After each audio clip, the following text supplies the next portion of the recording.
un tema de polémica aún dentro de nuestra propia iglesia. Fuera de la iglesia tiene polémica y dentro de la iglesia también hay algunos criterios. Algunos teólogos dicen una cosa, otros dicen otra. No hay una posición oficial en la iglesia adventista del séptimo día. Sin embargo, hoy quiero presentarles lo que dice la Biblia y el espíritu de profecía relacionado con algunos aspectos que tienen que ver con nuestra salvación y nuestro bienestar en el asunto del tema de los 144,000 sellados o aprobados. Nosotros queremos formar parte de ese pueblo, hermano, en el nombre del Señor. Y creemos que necesitamos conocer algunos detalles que nos van a ayudar en base a este crecimiento. Y quisiera introducir, hermanos, con 3 citas del don profético relacionado con el estudio de las profecías. Dice el libro Testimonio para los Ministros en la página 112 y 113 de 1896, se necesita un estudio mucho más detenido de la palabra de Dios. Especialmente Daniel y Apocalipsis deben recibir atención como nunca antes. La luz que Daniel recibió de Dios fue dada especialmente para estos postreros días. Ahí tenemos esa primera cita que nos insta a que nosotros debemos profundizar más en las profecías de lo que lo hacemos generalmente. El libro Julio de los Testimonios, tomo 2, páginas 409 al 411, hay un párrafo que dice allí: el tiempo es corto, los peligros de los últimos días están muy cerca y debemos velar y orar, estudiar y dar oído a las lecciones presentadas en el libro de Daniel y Apocalipsis. Y una última cita dice del libro de la Educación Cristiana, página 242, párrafo 4: grandes verdades que no han sido oídas ni contempladas desde el día del Pentecostés han de resplandecer de la palabra de Dios en su original pureza. A aquellos que aman verdaderamente a Dios, el Espíritu Santo les revelará verdades que han desaparecido de la mente y también les revelará verdades completamente nuevas. Los que comen la carne y beben la sangre del Hijo de Dios sacarán de los libros de Daniel y el Apocalipsis verdades inspiradas por el Espíritu Santo. Así que, hermanos, estas citas que estamos presentando nos introducen para que nosotros podamos tener una idea de lo importante que es que nosotros estudiemos cada día más y profundicemos en lo que dice el libro de Daniel y el libro de Apocalipsis. Profecías importantes. Nosotros creemos que estamos llegando al fin de los tiempos de la historia de este mundo. Yo no sé si usted lo cree, hermano. Yo creo que Cristo Jesús está mucho más cerca que cuando nosotros creímos. Que falta poco para irnos a casa. Y que dentro de algunos días nosotros estaremos en un mundo mejor para la honra y la gloria de Dios. Así lo creo. Por eso debemos compartir, profundizar, estudiar y llevar la palabra a tantas personas como podamos antes que sea demasiado tarde. Muy bien, quisiera presentar entonces lo relacionado con el tema de los 144,000. El contexto de los 144,000 sellados, hermanos, está en el aspecto del tiempo del fin. Y está en el contexto de los 7 sellos del Apocalipsis. Específicamente en el 6º sello. Entre el 6º y el 7º sello. Ustedes pueden notar lo que dice Apocalipsis capítulo 6, versículos 12 en adelante. Dice lo siguiente: miré cuando abrió el 6º sello, y aquí hubo un gran terremoto, y el sol se puso negro como telas de silicio, y la luna se volvió toda como sangre. Las estrellas del cielo cayeron como sobre la tierra, como la higuera deja caer a sus higos cuando es sacudida por un fuerte viento. El cielo se desvaneció como un pergamino que se enrolla, y todo monte y toda isla se removió de su lugar. Los reyes de la tierra, los grandes, los ricos, los capitanes, los poderosos, todo siervo y todo libre, se escondieron en las cuevas y entre las peñas de los montes, y decían a los montes y a las peñas: caed sobre nosotros y escondednos del rostro de aquel que está sentado en el trono y de la ira del Cordero, porque el gran día de su ira ha llegado, Y entonces termina el sexto sello con una pregunta: ¿quién podrá sostenerse en pie? Y esta pregunta, hermanos, abre un paréntesis en los 7 sellos del libro de Apocalipsis. Es lo que se llama aspectos parentéticos en el libro del Apocalipsis. Nosotros vamos a encontrar varios paréntesis en el libro de Apocalipsis, así como en Daniel. Pero entonces esta pregunta se responde con un capítulo. El capítulo número 7 de Apocalipsis es la respuesta de la pregunta que queda así como en el aire en el sexto sello. Porque el gran día de su ira ha llegado, ¿y quién podrá sostenerse en pie? Nosotros entendemos y estamos claros, hermanos, que cuando Cristo Jesús aparezca en las nubes del cielo, habrán 2 grandes grupos: los que honran, adoran y veneran al Dios Todopoderoso, y los que honran, respetan y veneran a la bestia y a su imagen. 2 adoradores: los verdaderos y los falsos, los fieles y los infieles, los que creyeron en el hombre y los que creyeron en el Dios Todopoderoso. Pero habrá un grupo que se va a mantener en pie. Habrá un grupo que dirá a las peñas y a los montes: caed sobre nosotros y escondednos de la ira de Dios y de la ira del Cordero, porque ha llegado el gran día de su juicio. Pero habrá otro grupo que levantará sus manos al cielo y dirá: este es nuestro Dios, le hemos esperado y Él nos salvará. Este es nuestro Dios a quien hemos esperado, nos gozaremos y nos alegraremos en su salvación. La respuesta de quién va a ser ese grupo está en el siguiente capítulo, hermanos, y es la entrada al capítulo número 7, y es lo relacionado con el tema de los 144,000 sellados. El capítulo de Apocalipsis, número 7, versículo número 1, comienza diciendo lo siguiente. Noten ustedes el contexto de todo este asunto de los sellados. Después de esto había 4 ángeles en pie sobre los 4 ángulos de la tierra, que detenían los 4 vientos de la tierra para que no soplase viento alguno sobre la tierra, ni sobre el mar, ni sobre ningún árbol.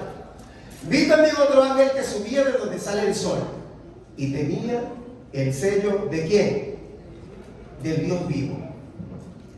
Tenía el sello del Dios vivo y clamó a gran voz a los 4 ángeles, a quienes se le había dado poder de hacer daño a la tierra y al mar, diciendo: no hagáis daño ni al mar, a la tierra, ni a los árboles, hasta que cosa hayamos sellado en sus frentes a los siervos de nuestro Dios. ¿Dónde van a recibir el sello los siervos de Dios?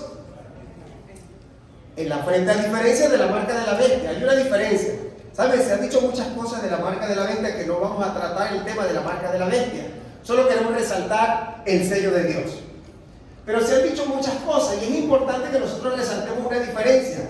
Que mientras la marca de la bestia es puesta en la mano derecha y en la frente, el sello de Dios es puesto solamente ¿dónde? En la frente de aquellos que aman a Dios. Ya vamos a analizar un poquito el detalle del sello de Dios. Pero entonces dice: no hagáis daño a la tierra, ni al mar, ni a los árboles, hasta que hayamos sellado en su frente a los siervos de nuestro Dios. Lo que está diciendo el ángel y lo que está mostrándole Dios al profeta es que en el contexto de los juicios divinos, cuando las plagas estén cayendo sobre la tierra y el mundo esté por ser destruido y por caer cantidad de desgracias y calamidades sobre este mundo, dice: hey, aguanta. Primero necesitamos sellar ¿a quiénes? A los siervos de nuestro Dios. Así que todavía no va a haber gran cantidad de desastres naturales hasta que los siervos de nuestro Dios sean sellados. Y si nosotros creemos, hermanos, que estamos en el tiempo del fin, que Cristo está a las puertas y que las calamidades dentro de algún tiempo, no sé cuánto, han de caer sobre este mundo, quiere decir que nosotros estamos viviendo en un tiempo de sellamiento en la actualidad y que el pueblo de Dios ha de ser sellado por su gracia y por su misericordia. Entonces es importante que nosotros comprendamos el asunto del sellamiento, porque esto tiene que ver con nuestra salvación. Dice allí el versículo 4 al 8: oí el número de los sellados, 144,000 sellados de todas las tribus de los hijos de Israel. De la tribu de Judá, 12,000 sellados. De la tribu de Rubén, 12,000 sellados. Y así mismo habla de Gad, Aser, Neftalí, Manasés, Simeón, Leví, Isaacar, Zabulón, Benjamín, José y Benjamín. 12,000 de cada tribu. lo que da un múltiplo de 12.000 por 12, que es igual a 144.000. Nosotros notamos en la Escritura, hermano, el número 12 repetido muchas veces, de manera particular en el Apocalipsis. Nos vamos a encontrar en el Antiguo Testamento que el Señor establece su pueblo en el Antiguo Testamento con 12 tribus. Nos damos cuenta en el Nuevo Testamento que el Señor establece a su pueblo y con los 12 hombres que impactó el planeta Tierra, a los 12 discípulos. Nos encontramos también con el número de 12 multiplicado por 12.000. Ahora, el 12 tiene que ver con algo bien importante y bien interesante. Finalmente nos encontramos con una ciudad que desciende del cielo, se posa sobre la tierra en el monte de los Olivos, que tiene 12 puertas de perlas. ¿Cuántas? 12. Oh, ¿será esto casualidad? 12 y 12 y 12 y 12 repetidas una y otra vez. Algún propósito y algún sentido debe tener para la vida de nosotros, definitivamente. Saben, el 12 es un símbolo del pueblo de Dios. Y el 12 por 12.000 representa definitivamente al pueblo de Dios que va a estar en pie cuando Jesucristo venga por segunda vez a esta tierra. Hay algunas personas que creen que el 12.000 o los 144.000 es un número literal. Otros creemos que es un número representativo o simbólico. Nosotros creemos que este asunto de los 144.000 representa a todos los justos que estarán vivos previo a la segunda venida de Cristo Jesús a esta tierra. Por eso el ángel dice: no hagáis daño a la tierra, ni al mar, ni a los árboles, hasta que hayamos hallado en su frente a los hijos de nuestro Dios. Eso quiere decir que tiene que ver con los que estarán vivos antes de que comiencen a caer los juicios de Dios sobre la tierra. Y esos que están vivos son hijos fieles que están esperando el retorno maravilloso del Señor Jesucristo, que se están santificando, que se están consagrando, que reflejan el carácter y la vida de Cristo Jesús en esta tierra. Es importante que nosotros podamos tener una idea de por qué decimos que los 144.000 no son 12.000 de cada una de las tribus de Israel literal, sino más bien del Israel espiritual. ¿Qué ocurrió con el pueblo de Israel antiguo? Allí en el libro del 1 de Reyes, capítulo 12, versículo 3, aparece la historia de Roboam y el pueblo de Israel, los gobernadores de las tribus de Israel. En el tiempo después que murió David, después de la muerte de Salomón, su hijo asciende al trono.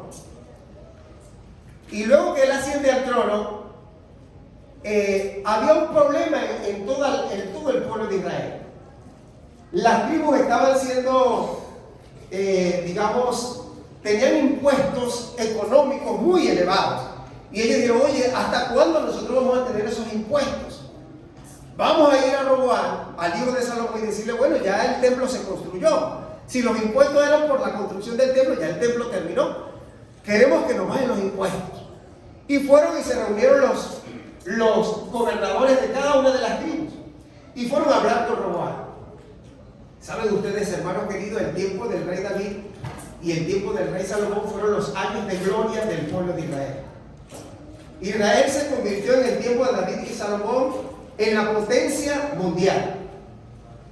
Jerusalén era el país donde todo el mundo quería ir y donde todo el mundo quería estar. Era el deseo de toda la gente, por así decirlo. Era un lugar especial. Pero una vez que llega Roboam, o mejor dicho, Salomón, que prácticamente fue el que causó la cantidad de desastres que hubo en Israel, en vista de que él se casó con 700 esposas de diferentes países para hacer paz y no guerra. Eso trajo idolatría al pueblo de Israel y como consecuencia la idolatría se propagó en todo el país. Llega Roboam y le toca a ganar un país lleno de idolatría, creyendo él que iba a solucionar las cosas. Se presentan entonces los gobernadores, van al palacio a hablar con el rey y le dicen: queremos que nos bajen los impuestos. Y entonces Roboam le dice: bueno, vayan y vengan en 3 días y yo voy a consultar con mis consejeros. Consulta con los consejeros, consulta con los ancianos, y los ancianos le dicen: trátalos bien, trátalos con cariño, Si tú los tratas bien, los tratas con cariño, ellos te van a servir, te van a respetar, te van a honrar y lo vas a tener en tus manos. Ok, escuchó el consejo de los ancianos. Luego se fue y escuchó el consejo de ¿quiénes? De los jóvenes. Y al escuchar el consejo de los jóvenes le dijeron, no tengas misericordia. Si tu papá los trató duro, tú los vas a tratar más duro. Y si él los golpeó con látigo, tú los vas a golpear con escorpiones, para que ellos sepan quién es el que manda, quién es el que tiene el poder, la autoridad, y quién es el que dice cómo se deben hacer las cosas. Eso le dijeron los jóvenes a Roboam que hiciera. Bueno, Roboam tenía que decidir entre uno de los dos consejos. Y finalmente dice la Biblia que Roboam dejó el consejo de los ancianos, dice el versículo 8 del capítulo que estamos leyendo, o que estamos mencionando. Y pidió consejo de los jóvenes que dejó el consejo de los ancianos y siguió el consejo de los jóvenes. Entonces le dijeron, ahora pues mi padre os cargó de pesado yugo, mas yo añadiré a vuestro yugo. Mi padre os castigó con azote, mas yo os castigaré con escorpiones. Y el rey respondió al pueblo duramente, dejando el consejo de los ancianos que los ancianos le habían dado. El versículo número 14 y 16 dice, hermanos queridos, que en ese momento, en ese instante, Israel se dividió en dos. Se partió. El Israel que estaba unido hasta ese momento y que David había hecho todo lo posible por mantener un imperio y un reino grande y unido, hasta ese día duró. Se partió desde ahí en adelante y se formaron dos grandes reinos. El reino del norte y el reino de ¿dónde? Del sur. En el sur, que estaba ubicado en Jerusalén, quedó la tribu de Leví y quedó la tribu de Judá. Y hacia el norte quedaron las otras 10 tribus. El norte ahora estaba gobernado por un hombre llamado Jeroboam, que de hecho era enemigo de Salomón. Pero lo que quiero decir con todo esto y relacionado con los 144,000 es lo siguiente. Las tribus que estaban hacia el norte, hermanos queridos, fueron destruidas por la gente de Nínive. ¿Ustedes recuerdan la lección de la semana pasada? Cuando el Señor mandó a predicar a Jonás. ¿A dónde? A Nínive. La gente de Nínive, que Nínive era la capital de Asiria, hermanos queridos, en aquel entonces, destruyeron al Israel del norte, los masacraron, básicamente los desaparecieron de la faz de la tierra por completo. Y así en ese tiempo, muchos años más tarde por supuesto, el Israel del norte fue destruido y desaparecido. Más adelante ustedes saben lo que aconteció con el Israel del sur, con Siria, a diferencia, gobernado por el reino Nabucodonosor, fueron llevados a Babilonia durante 70 años y finalmente ellos volvieron después de 70 años a Jerusalén. Pero Israel como tal, hermano, las tribus, las 12 tribus de Israel, básicamente, literalmente, fueron desaparecidas de la faz del planeta Tierra. No obstante, nosotros queremos resaltar algo, y es que Israel literal, básicamente, las tribus como tal no existen.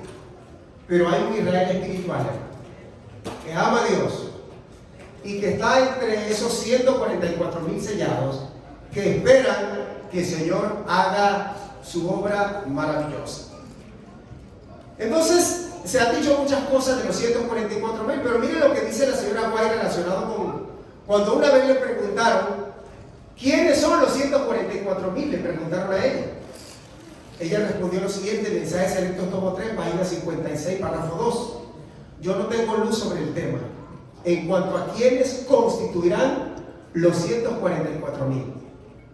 Díganle por favor a mis hermanos que nada me fue presentado con respecto a las circunstancias sobre las cuales ellos escriben, y yo puedo presentar delante de ellos solamente lo que me ha sido revelado.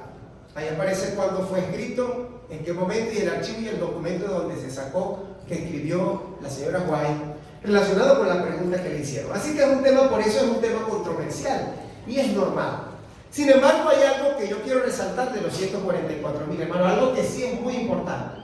¿Saben? Yo quiero decirles que no importa si los 144,000 son literales, si son simbólicos, si son unos, si son otros, no importa. Pero hay algo que sí importa muchísimo con los 144,000 y que tiene que ver con nuestra salvación. Y es lo que quiero resaltar a partir de este momento, lo más importante. Quiero resaltar 5 cosas de los 144,000. O sea, lo más importante de los 144,000 hermanos son las características que ellos deben tener. Lo demás, bueno, es periferia, hermanos, es arandela. Pero lo que sí es muy importante es que usted entienda que necesita tener las características de los 144,000 si es que se quiere salvar. ¿Cuántos quieren salvarse? Yo quiero ir al cielo, hermano. Y yo quiero que ustedes vayan conmigo a la patria celestial. Y necesitamos tener esas características, porque si no, estamos ponchados, o estamos fritos, o estamos agua. Necesitamos, hermanos queridos, entender cada una de estas características. Yo voy a presentar solamente 5 características y están en el libro de Apocalipsis, capítulo número 14. Ahora quiero invitarles a abrir sus Biblias porque no tengo las citas allí, porque lo hice intencionalmente para que usted abriera su Biblia. Apocalipsis, capítulo número 14, hermanos. Apocalipsis, capítulo 7, hermanos, nosotros vimos a los 144,000 en la tierra, antes de la segunda venida de Jesús. Pero Apocalipsis 14, hermanos, presenta a los 144,000 en el cielo, en el monte de Sión. Ahora ya están redimidos, ya fueron a la patria celestial. Y dice allí las características que ellos tienen, hermanos. Son características que nosotros debemos tener, que debemos procurar y que debemos anhelar por encima de cualquier otra cosa en esta tierra. Por encima de los tesoros, de las riquezas, de las posesiones. Estas son las cosas que nosotros deberíamos amar, luchar y procurar por encima de cualquier otra cosa. Apocalipsis 14, vayan a sus Biblias, hermanos. Después miré y aquí el Cordero estaba en pie sobre el monte de Sión, y con él 144,000 que tenían el nombre de él y de su padre escrito en la frente. Y esta es la primera característica, hermano. Los 144,000 tienen el nombre del Cordero y del Padre. ¿A dónde, hermanos? ¿A dónde lo tienen? Escrito en la frente. Es decir, ese es el sello de Dios, hermano. El sello de Dios es el nombre del Padre y del Hijo escrito en la frente. Y cuando hablamos del sello, hermano, y cuando hablamos del nombre, no nos estamos refiriendo a que usted va a tener ahí un nombre que diga Cordero, que diga Jesucristo, que diga Dios. No, estamos hablando de qué cosa, hermano. Del carácter. Que nuestro carácter tiene que ser como el carácter de Cristo. A nosotros se nos ha enseñado muchas veces, hermano, que el sello de Dios es el sábado. Y quiero decirle, hermano, que no estamos equivocados. Pero no está completa esa enseñanza. La enseñanza le falta algo más. Y está aquí en el versículo 1 del capítulo 14 de Apocalipsis, hermano. Dice, tenían el nombre de él y de su padre escrito en la frente. Ahora, hay una relación muy estrecha entre el sábado, la ley de Dios y el carácter de Cristo Jesús, definitivamente. Eso me recuerda, hermanos, una cita muy particular que aparece allí en San Juan capítulo 14, versículos 3, o 1, 2, 3 y 4. No se turbe vuestro corazón. ¿Creéis en Dios? Creed también en mí, dijo Jesús. En la casa de mi Padre muchas moradas hay. Si así no fuera, yo lo hubiera dicho. Voy pues a preparar lugar para vosotros. Y si me fuera yo a preparar el lugar, vendré otra vez. ¿Y qué más dice, hermano? Y os tomaré ¿a quién? ¿A quién va a tomar Jesucristo? ¿A quién? ¿No se sabe en el versículo? Os tomaré a mí mismo, dice el Señor Jesucristo. ¿A quién va a tomar? A mí mismo. O sea, Él va a venir a buscar a su pueblo, pero se va a tomar a sí mismo. Esto tiene una conexión, hermano, con lo que dice Apocalipsis 14. Tienen el nombre de él y de su padre escrito en la frente. Y cuando Jesús dice, os tomaré a mí mismo, para que donde yo estoy, vosotros también estéis, lo que está diciendo es, yo vengo a buscar un pueblo que sea como yo, que se parezca a mí. Vengo a buscar mis discípulos, mi réplica, mis seguidores que son como yo. Esos cristianos, hermanos, que son como Cristo Jesús. El cristiano tiene que parecerse a Cristo, hermano. De lo contrario, no es un cristiano. Por eso nosotros hemos oído de hablar de cristianos falsos y cristianos verdaderos. Porque el cristiano falso no se parece a Cristo. Como el billete falso, aunque se parece aparentemente, hay algunas diferencias en esos billetes. Pero el cristiano verdadero, hermano, el legítimo, el real, se parece cada día más ¿a quién, hermanos? A Cristo Jesús. Por eso dice, os tomaré a mí mismo. Ahora, hermanos queridos, es interesante que nosotros podamos comprender que hay una conexión entre el carácter de Cristo y la ley de Dios, para que veamos la conexión entre el sábado y la ley de Dios. Dice, la ley de Dios es tan santa como Él mismo. ¿Tan santa como qué cosa? Como Él mismo. Es la revelación de su voluntad, el reflejo de su carácter, la expresión de su amor y sabiduría. Patriarcas y Profetas, página 32, párrafo 1, hermanos. Entonces, cuando nosotros hablamos del carácter de Cristo, estamos hablando de que nuestra vida, hermanos, refleja a Cristo Jesús en la vida de nosotros, y la mejor manera de hacerlo, hermanos, es a tener una vida de obediencia a sus santos mandamientos por la gracia de Dios. No solamente del sábado, hermano, porque hay mucha gente que puede guardar el sábado y se puede perder. Y le doy un ejemplo sencillo: el joven rico. Una cosa te falta, pero él guardaba el sábado desde niño y lo hacía bien, porque si hay alguien que guarda bien el sábado son los judíos, hermano, mejor que cualquier adventista del séptimo día. No estoy quitando la importancia al sábado, hermanos. Llegará el momento en que el sábado será la gran diferencia entre el verdadero pueblo de Dios y el falso pueblo de Dios. Creemos que esos días se están acercando, hermano. Y creemos que así como este sistema mundial está llevando a la gente hacia un nuevo orden mundial, nos están de alguna manera acoplando, avanzando, nos están de alguna forma arreglando para que nos acostumbremos a recibir órdenes, a que seamos rebaño, a que hagamos todo lo que dice el nuevo orden mundial. Y aquel que no haga lo que diga el nuevo orden mundial, pues ya se convertirá en un pensador diferente, en un enemigo del sistema, y tendrá que pasar vicisitudes y enfrentar problemas. Por eso es importante que nosotros podamos comprender que todo esto que está aconteciendo en la actualidad, hermanos, los desastres naturales, se está avecinando algo grande. Miren, así como en la actualidad se está prácticamente forzando a todo el mundo a que tiene que ser vacunado por las buenas o por las malas, porque es por el bien suyo, o en nombre de la salud, y la gente lo hace porque, bueno, porque nadie se quiere morir y creen que es la única solución para curarse, y eso se entiende. La gente lo hace porque creen que es la única forma de mantenerse sano y de cuidarse, porque es lo que nos han enseñado los medios de comunicación y creemos que es así. No obstante, hermano, el que no lo hace ya los está votando y despidiendo de sus trabajos, sobre todo la gente que trabaja en medios de salud, que trabajan en grandes empresas. Hubo un decreto del presidente Biden hace algunos días que todo el mundo que trabaja en grandes empresas de más de 100 tiene que ser, si no, para la calle, para afuera, quiera o no quiera. O sea, hermanos queridos, de alguna forma nosotros estamos viendo que hay un sistema que está empujando a algo por las buenas o por las malas. Ahora, lo que va a ocurrir relacionado con el sello de Dios, hermanos, en este mundo en que estamos viviendo, es que todos los desastres naturales que estamos viendo en la actualidad, que cada día van a ser peores, el hermano Lucas decía, son causados por el diablo. Y yo lo creo así, hermano Lucas, porque el diablo fue el que causó los desastres naturales cuando Job, ¿ustedes recuerdan? ¿O fue Dios quien causó los desastres naturales a Job? ¿Quién fue? Fue Satanás. Mira, aunque decían fuego vino de Dios y los destruyó a todos, pero no era Dios. ¿Quién fue el que pidió permiso para meterse con Job? El diablo. Salió como a la guerra. Y saben, hermano, el diablo está causando desastres naturales en este mundo terriblemente. Prendiendo fuego, cada día más frío, cada día más calor, cada día más terremoto. Y entonces va a venir una orden por el bienestar del planeta Tierra.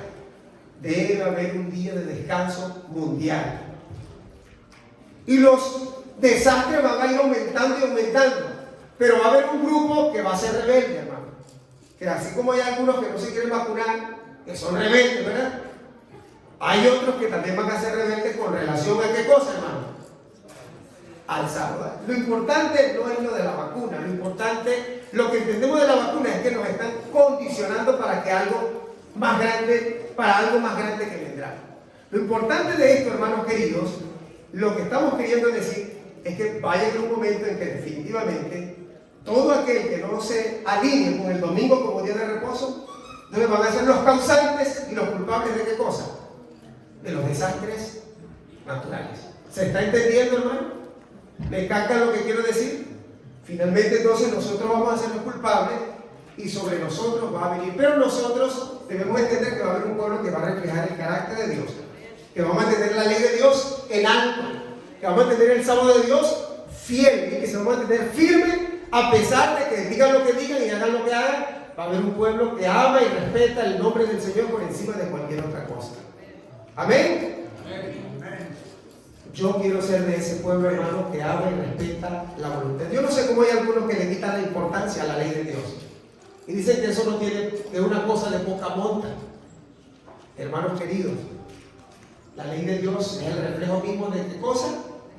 De su carácter. Sí, cuando nosotros rechazamos la ley de Dios, estamos rechazando el carácter de Dios.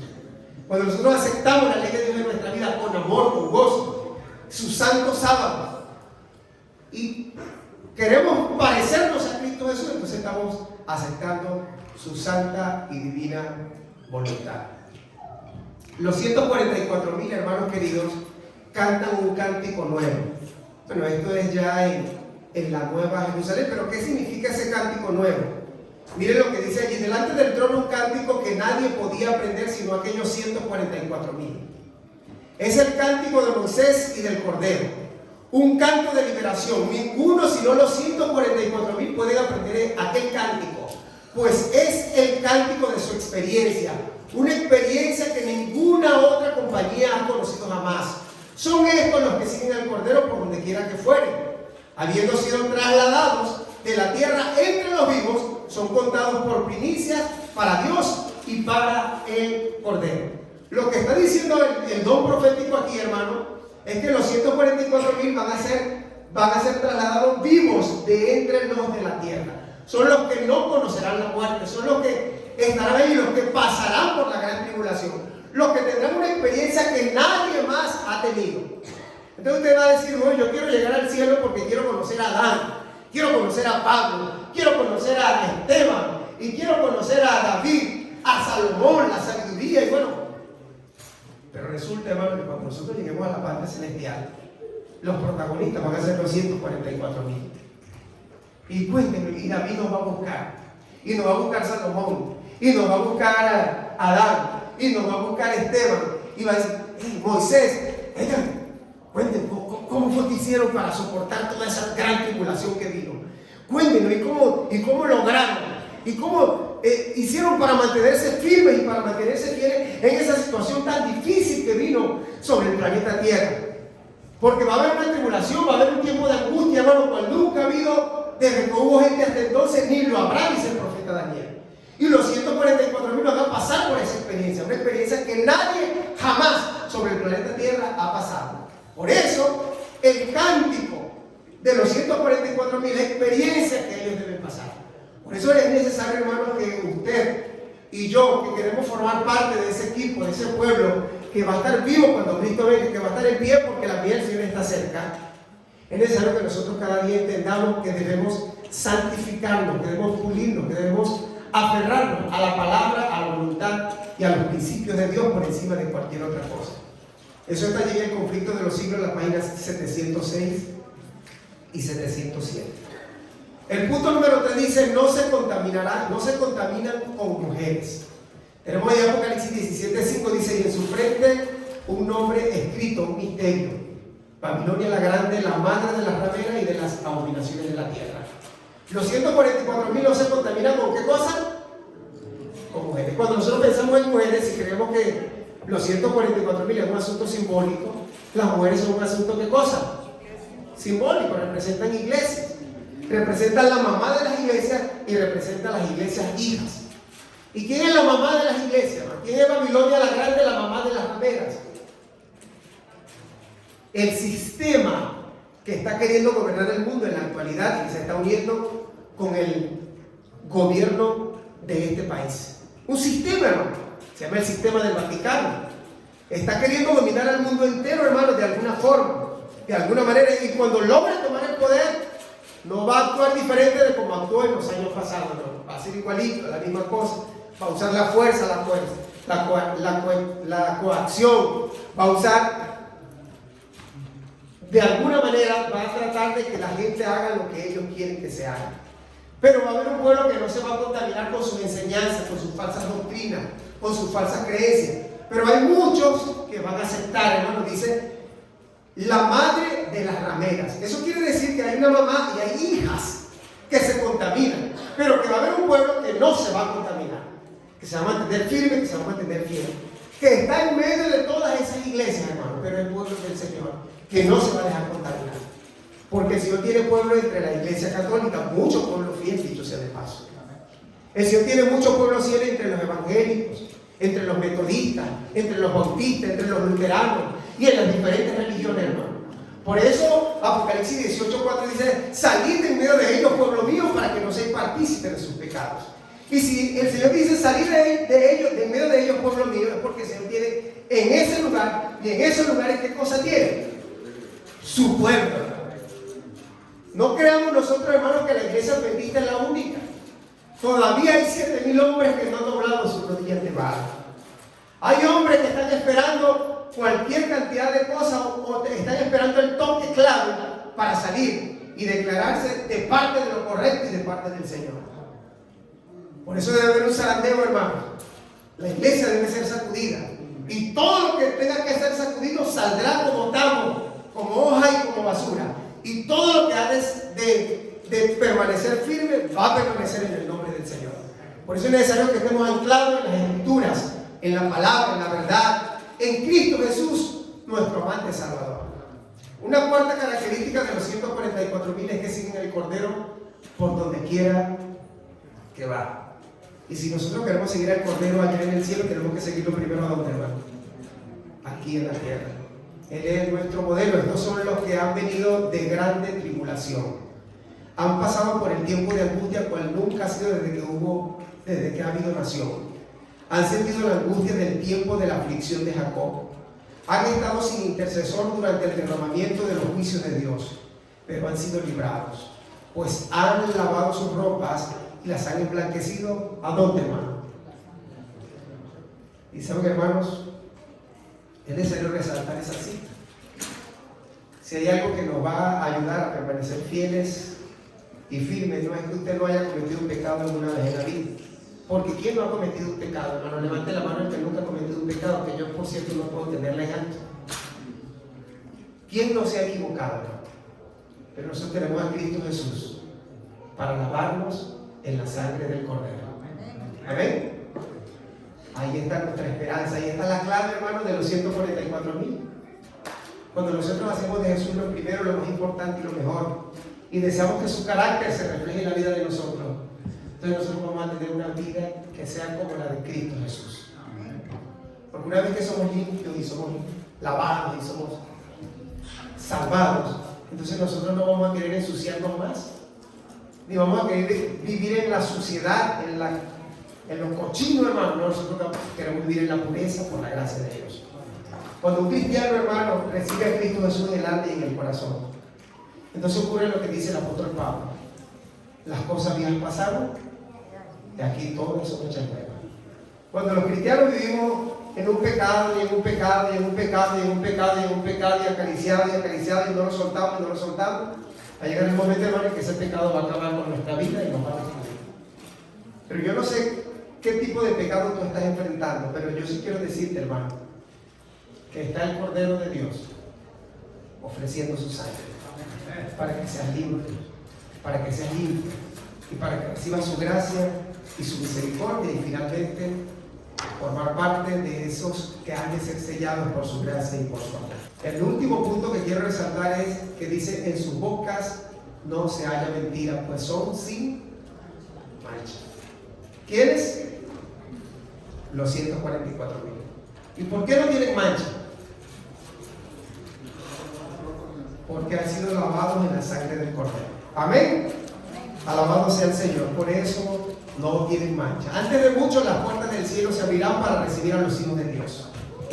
Los labios del Rey de Gloria resonarán en sus oídos como la música más dulce, la invitación: venid benditos de mi Padre, poseed el reino destinado a vosotros desde la fundación del mundo. Entonces los redimidos recibirán con gozo la bienvenida al hogar que el Señor Jesús les está preparando. Allí su compañía no será la de los viles de la tierra, ni la de los mentirosos idólatras, impuros e incrédulos, sino la de los que hayan vencido a Satanás y por la gracia divina hayan adquirido un carácter como perfecto. Toda tendencia pecaminosa, toda imperfección que nos aflige aquí habrá sido quitada por la sangre de Cristo. Amén. Y les comunicará la excelencia y brillantez de su gloria, que excede con mucho a la del sol, y la belleza moral, la perfección del carácter de Cristo que ellos reflejan, superarán aún este esplendor exterior. Estarán sin mancha delante del trono de Dios y compartirán la dignidad y los privilegios de quienes, de los ángeles, hermanos. Es lo que el Señor está preparando para aquellos 144,000 que se mantendrán firmes y fieles previo a la segunda venida de Cristo Jesús en esta tierra.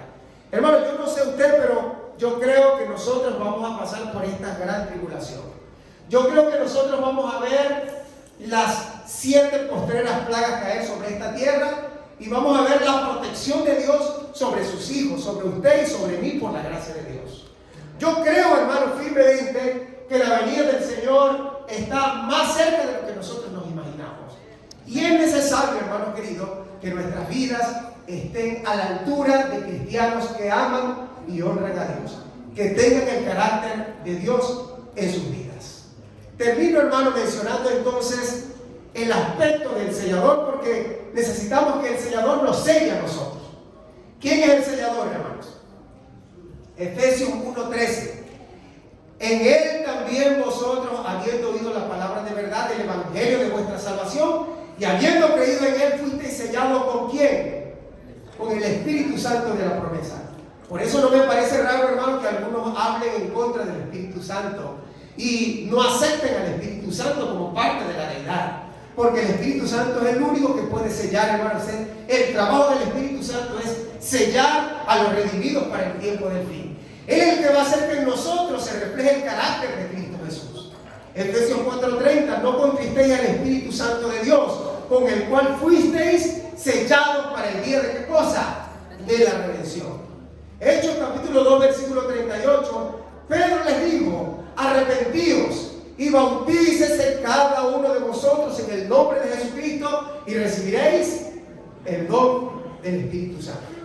Así que si una persona todavía no se ha bautizado, necesita recibir el Espíritu Santo para que le selle y le ayude a mantenerse firme y fiel en el nombre del Señor. Pero yo quiero decirles una cosa, hermano, que no es un solo bautismo, son 2 bautismos. El asunto del sellamiento, hermano, es un asunto de doble bautismo. Miren lo que dijo Jesucristo, se lo dijo a Nicodemo. Respondió Jesús: de cierto te digo, que el que no naciere de agua y del Espíritu no puede entrar en el reino de Dios. Ahí están los 2 bautismos. Y ahí está el sello de Dios, hermano. El bautismo de agua y el bautismo de ¿qué cosa? Del Espíritu. ¿Qué es lo que hace el Espíritu Santo? El Espíritu Santo forma en nosotros el carácter de Cristo. ¿Y cada cuánto tiempo nosotros debemos ser bautizados por el Espíritu Santo, hermano? Todos los días de nuestra vida. Señor, bautízame. Espíritu Santo, bautízame. Yo quisiera en esta mañana, hermanos, o tarde, o sí, entre tarde y mañana, yo quisiera orar por aquellos hombres y mujeres que una vez fueron bautizados, que se han mantenido fieles y que quieren recibir el sello de Dios en su vida, el bautismo del Espíritu Santo. ¿Hay alguna persona que quiere recibir el bautismo del Espíritu Santo? Queremos orar por ese bautismo del Espíritu Santo en la vida de nosotros, hermano. Porque esa es la clave para que el Espíritu Santo forme en nosotros el carácter de Cristo Jesús. Y nosotros podamos ser sellados y que nosotros podamos reflejar realmente el carácter de Cristo Jesús. Amén. Pero es probable, hermano, que en este lugar haya alguien que aún no ha sido bautizado en agua, o que necesita un rebautismo porque anda descarriado por allí como oveja sin pastor. Y yo quiero hacer un llamado si hay alguien así. Querido Dios y amado Padre que estás en el cielo, honra y gloria sea su bendito y maravilloso nombre. A lo mejor aparte de David hay alguien más que necesita ser bautizado en agua, Señor. Quizás es tímido o tímida. Pero Señor, te ruego por favor que toques su corazón. Yo sé que has venido trabajando en el corazón de David durante varios meses. Le has estado haciendo llamado, Señor, para que él se convierta en un cristiano fiel y verdadero. Aquí está hoy, Señor. Ha levantado su mano, ha pasado el llamado. Pronto será sepultado en ese viejo hombre y nacerá una nueva criatura en Cristo Jesús. Aquí está la iglesia, Señor. Una iglesia que necesita de tu Espíritu Santo. Queremos ser sellados, Señor. Queremos reflejar el carácter de Cristo Jesús en la vida de nosotros. A veces reflejamos nuestro propio carácter, un carácter lleno de manchas, de odio, de orgullo, de rencores, de mal genio, Señor. A veces hacemos lo que nos viene en gana, Señor. Perdona nuestro mal carácter, Padre amado. Perdona nuestras debilidades, nuestras flaquezas, nuestras manchas. Y por favor, nos suplicamos, límpialos con la sangre del Cordero, Cristo Jesús. Purifícanos, Señor, y bautízanos con tu Espíritu Santo en esta hora, para que podamos ser preparados para el día de la redención. Oh Dios maravilloso, si estamos aquí es porque nos queremos salvar. No es porque hemos venido aquí a perder tiempo, hemos venido aquí a luchar por nuestra salvación con temor y temblor. Tu palabra ha hablado en esta hora, Señor. La hemos oído, la aceptamos y queremos vivirla y vivir como cristianos fieles, que te amamos y te honramos con todo el corazón. Levántanos con su bendición. En el nombre de Jesucristo. Amén.